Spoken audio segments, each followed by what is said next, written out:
Treyarch has made some iconic weapons. Whatever. They've made many iconic weapons throughout the Call of Duty franchise. A lot of Call of Duty fans still see Treyarch as the best developer for the entire series. I think that's debatable, but in this video today, we are going to be giving love to Treyarch and getting really nostalgic. This video is dedicated to what I think are the 20 best Treyarch guns in Call of Duty history. We have to narrow this down from hundreds of weapons. So you let me know in the comments what you think the best Treyarch gun ever is, and let me know if you want us to do a worst Treyarch guns. Drop a like on the video, and we're going to start off with number 20, one of my favorites, the Cap 40 in Black Ops 2. This is one of the most broken, busted pistols in Call of Duty history. Also, one of the first guns to ever get banned from competitive play. The Cap 40, full auto handgun, had the damage profile of a full-size SMG. It made it a force to be reckoned with. It wasn't uncommon to see people just ditch their primary weapon, build their entire class around the Cap 40. They took full advantage of the handling speeds, the fantastic time to kill, the surprisingly good accuracy. I would definitely call this one of Treyarch's best guns in COD history, and we're only at number 20. Guys, do me a quick favor, and I know it's a meme when Jimmy starts a new channel. I get it. It's cool.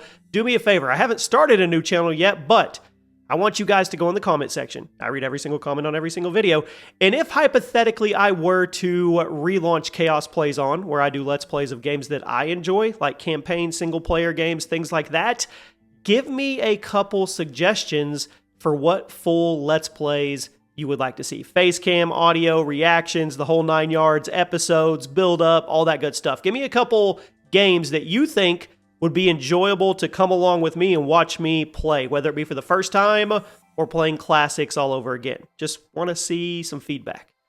At number 19, the PPSH-41 in World at War. I'm going to put the meat grinder at number 19. You know we are going to go deep in this video. The World at War PPSH, it's tied for having the fastest default fire rate of any gun in Call of Duty.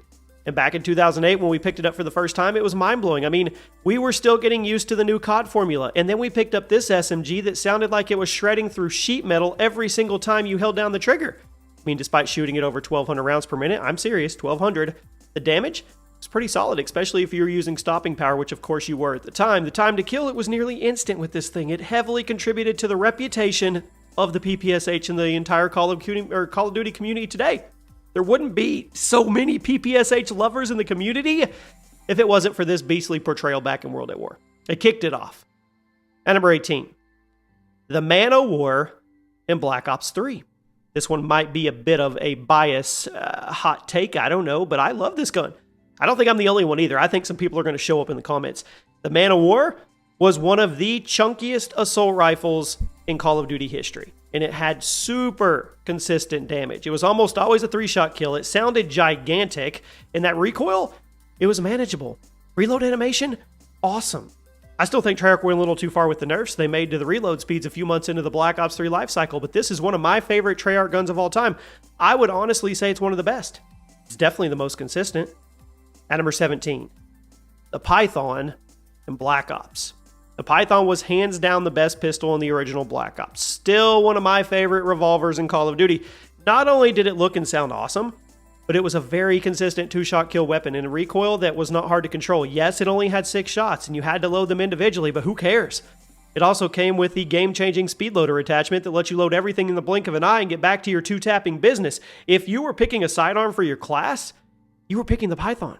I mean, I guess sometimes it was fun to whip out the CZ75, especially when you dual-wielded them, or the extended clip on them, or magazine, but yeah, nothing in the pistol category beat the Python in the game. I would still consider it one of the best sidearms in the entire franchise. The 2-shot kills, they were just too consistent. At number 16, the Krig 6 in Black Ops Cold War.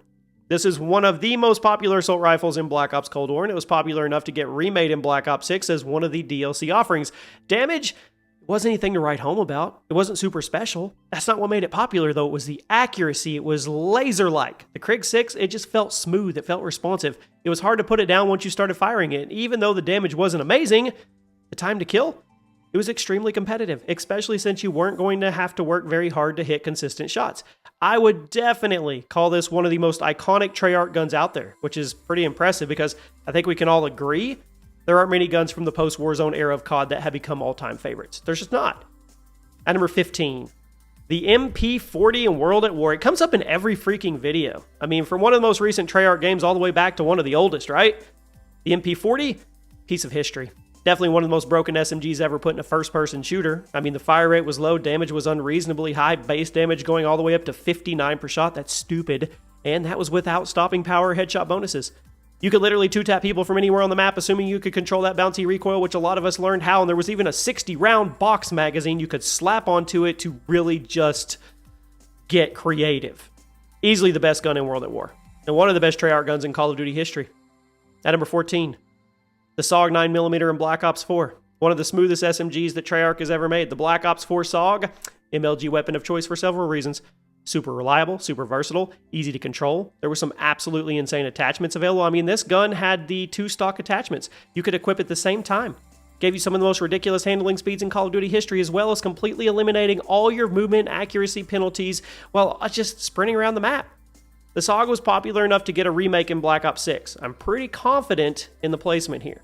Black Ops 4 may not have been everybody's cup of tea, but the SOG, it definitely proved itself as far as COD history goes. I just thought of something. Somebody asked me the other day, how long are you going to do these videos? How long are you going to take us on Call of Duty nostalgic journeys and be the historian of Call of Duty? And I always refer back to Deadpool and Wolverine until I'm 90. Seriously, I will do this as long as there is somebody that wants to sit here and watch this with me and converse and communicate in the comment section and enjoys it.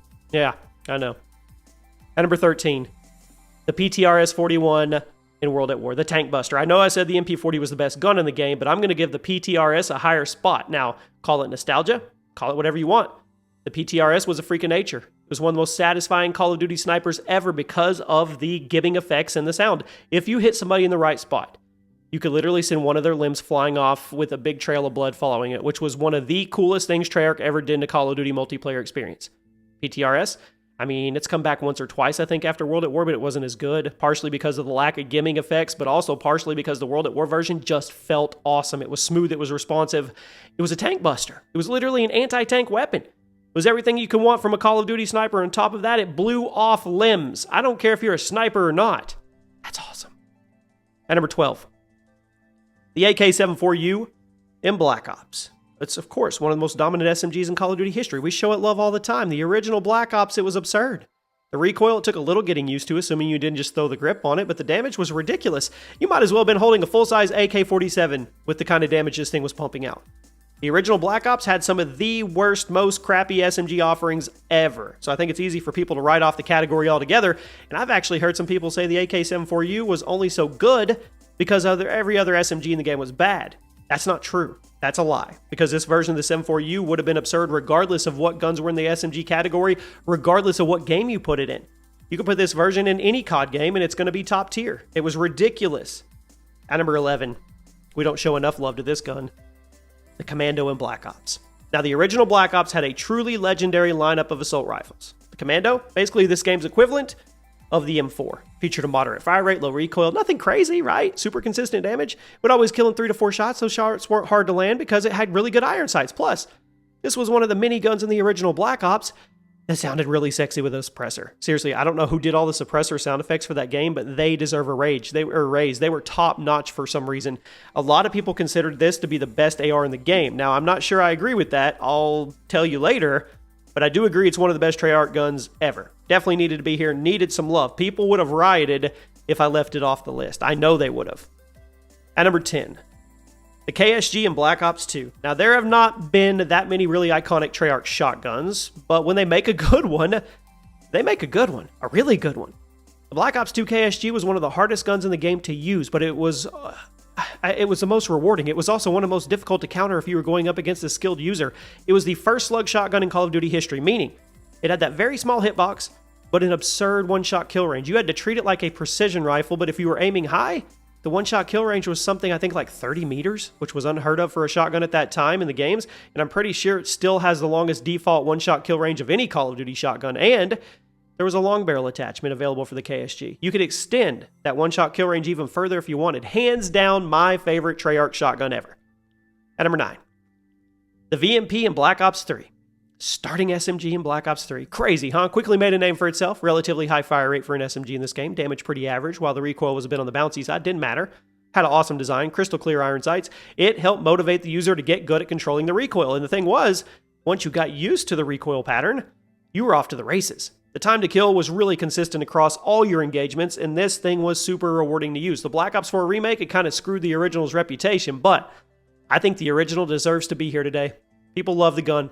I mean, it wasn't easy to use. At number 8, the MSMC in Black Ops 2. This is one of the best competitive weapons in Call of Duty history. There are still pro players to this day that say this was their favorite SMG ever. Had that chunky recoil, for sure, but you could keep it under control. You'd be treated to some of the most versatile damage and range you could ever ask for. The gun was just reliable. It was Mr. Reliable. It didn't matter what situation you were in. As long as you were hitting your shots, the MSMC was going to get you out of the situation in one piece. Close range, mid-range, long range. The gun seriously rewarded you for being accurate with your shots and smart about your reload timing. Just don't talk about the Black Ops 3 remake. We can forget that version happened. We're going to stick with Black Ops 2. At number 7, the Scorpion Evo in Black Ops 2. Now, you know how I said the World at War PPSH was tied for having the highest default rate, fire rate in COD history? Well, most of you already know the Scorpion Evo is the gun it's tied with. But unlike the PPSH, the Scorpion Evo had much cleaner iron sights. It had more predictable recoil, if that's even a thing. I know it's crazy. Way more attachments you could use to buff it up. If you were in a lobby with somebody who knew how to control the Evo, it was game over on the spot because the time to kill was genuinely unbeatable. It fired at 1,200 rounds per minute. It could kill you with as little as 3 bullets. Think about that for a second. At number 6, no bias here, the Galil in Black Ops, one of my favorite guns in Call of Duty history, but I'm going to be honest about placement here. It was one of the best assault rifles in the original Black Ops. It was so popular, it ended up getting remade in several future Black Ops games. Granted, none of them were ever close to the power of the original. That's usually how it goes with COD gun remakes.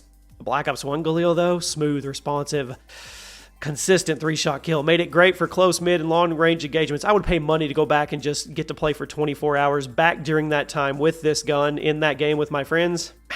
You threw the suppressor on it, you had one of the best firing sounds in the entire franchise. I mean, there was another AR in the original Black Ops that had it beat in terms of stats. We'll talk about it soon. You know what it is. But I got to give the Galil the number 6 spot. It was an iconic piece of Treyarch's history. I wanted it in the top 5, but I try to be true. Now we arrive at the top 5. The AN-94 in Black Ops 2. I've said it many times. I'll say it again. This is one of the best final unlock guns in Call of Duty history. Smooth, reliable. I mean, it made the payoff for the grind really worth it. Everybody knows about the little hyperburst. We feature it or we talk about it every time. First 2 bullets, you come out faster than the others, right? But the Black Ops 2 version of the AN-94 was amazing even if you didn't land the hyperburst shots. Recoil, none. Iron sights, crystal clear. Almost always a 3 to 4 shot kill. You had super consistent damage. You had super smooth handling. You had one of the best reload animations in Call of Duty history. It is not a shock or a surprise this gun is so iconic to this day, and I try to keep it that way. Although I do find it odd how none of the remakes have even come close to matching or capturing the soul of the original. The A94 has shown up a lot of times. I don't even know how many times under different names, but they rarely ever get to mid-tier. Meanwhile, the original AN94 was one of the best guns Treyarch ever made. At number 4, the Locust in Black Ops 3. Now, when BO3 dropped, the sniping community was pissed off. They were pissed off because of the removal of aim assist. But then people started playing around with the Locust bolt-action rifle, and a few weeks later, the sniping community, they were happy. They were completely revived. In fact, the Black Ops 3 sniping community is one of the most passionate in Call of Duty history because of just how smooth the Locust was and how rewarding the removal of aim assist made the experience. You had to work for your one-shot kills in this game. If you were willing to put in the hours, the Locust would give you some insane ammo capacity. Also had a very fast fire rate for a bolt-action rifle. Also had super generous one-shot kill range. Also one of the fastest AD animations you could ever ask for from a sniper. I'm still amazed at just how much the sniping community thrived in this game because the sniping was hard. But the COD sniping community is a determined bunch. I know that. I'll always respect that. Tell me who your favorite sniper was in Black Ops 3. I always gravitate towards Pomage. At number 3, the Ballista in Black Ops 2. Speaking about iconic Treyarch snipers, I mean, come on. You may have been on Team DSR back in the Black Ops 2 days, but you can't deny how much of a massive part of Call of Duty history the Ballista was. Following the DSR nerf, the Ballista completely took over the quick scoping scene. Some people say this is where quick scoping in COD peaked. The Ballista, super fast, super smooth, but it required precision and skill to perform well, and that was because of that one-shot kill range. It was really small, but the necessary skill made it one of the most rewarding guns in the game. It motivated people to put in the hours and be the best they possibly could with it. Had to be top 3, had to be. At number 2, the M8A1 in Black Ops 2. The first 4-round burst in COD history took quite a bit of getting used to, but once you put in the hours, you could clean up the entire lobby with a full or a few pulls of the trigger. I've said before that I wasn't actually the fan, or I wasn't the biggest fan of the M8A1. This was also during the era of COD where I was super involved with the competitive scene, and this gun, It was just all over those tournaments. The sound of the MAA1 instantly shoots me back, and it has an absolutely huge impact on the franchise as a whole. 4-round burst rifles, they're a staple of the series now. Every single new one is compared to the M8A1. It was a weapon with ridiculous potential. But it didn't just hand you the success. You had to pick your shots. You had to time your burst to get the most out of it. Once you got some practice under your belt, you knew why the pros all adored it. And at number 1 today, no shocker, no twist today, no dark horse, no left field pick, no hot take. The FAMAS and Black Ops. I mean, I don't think there's going to be much of an argument. It was a monster. In terms of Treyarch guns, I think it's both the overall best and most iconic. Fire rate, 900 rounds per minute. Damage, super generous. Fire rate, oh yeah, 900 rounds per minute. Amazing. Gun model, looked incredible. And the cherry on the top, you had one of the best firing sounds in any first-person shooter ever. Black Ops 1's multiplayer was entirely based around the FAMAS. Every gun was compared to the FAMAS. The meta revolved around the FAMAS. Still one of the most recognizable guns in Call of Duty history. You could disagree with some of the placements on the list, and that's inevitable with how many great Treyarch guns there are. I think we all need to hold hands and agree the OG FAMAS deserves to be at the top. Let me know what you guys think. I'll see you soon.